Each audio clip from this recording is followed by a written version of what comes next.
ഈശോയിലെ ഏറ്റവും പ്രിയപ്പെട്ടവരെ, ഒരു ദിവസത്തെ ഓർത്ത് നമുക്ക് ഈശോയ്ക്ക് നന്ദി പറയാം.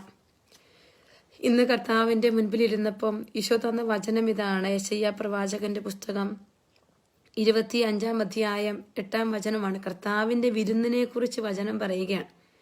വചനം ഇങ്ങനെയാണ്: അവിടുന്ന് മരണത്തെ എന്നേക്കുമായി ഗ്രസിക്കും, സകലരുടെയും കണ്ണുനീർ അവിടുന്ന് തുടച്ചു മാറ്റും.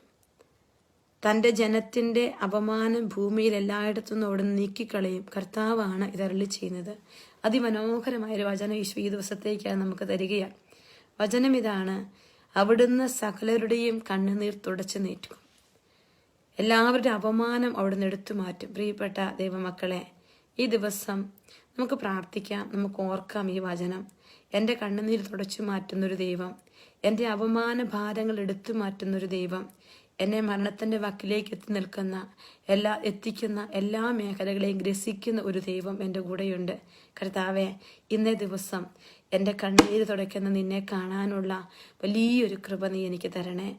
എൻ്റെ പ്രിയപ്പെട്ടവരെ സൗഖ്യപ്പെടുത്തുന്ന, മരണത്തിൻ്റെ വക്കിൽ നിന്ന് വീണ്ടെടുക്കുന്ന നിന്റെ വലിയ കൃപ കാണാൻ എന്നെ ശക്തിപ്പെടുത്തണേ. ഈശോയെ, എന്നെയും എൻ്റെ കുടുംബത്തെയും അപമാന ഭാരത്തിൽ നിന്ന് അവിടുന്ന് എപ്പോഴും രക്ഷിക്കണമേ എന്ന് പ്രാർത്ഥിക്കാം. ഈശോ മിശിഹായ്ക്ക് സ്തുതിയായിരിക്കട്ടെ.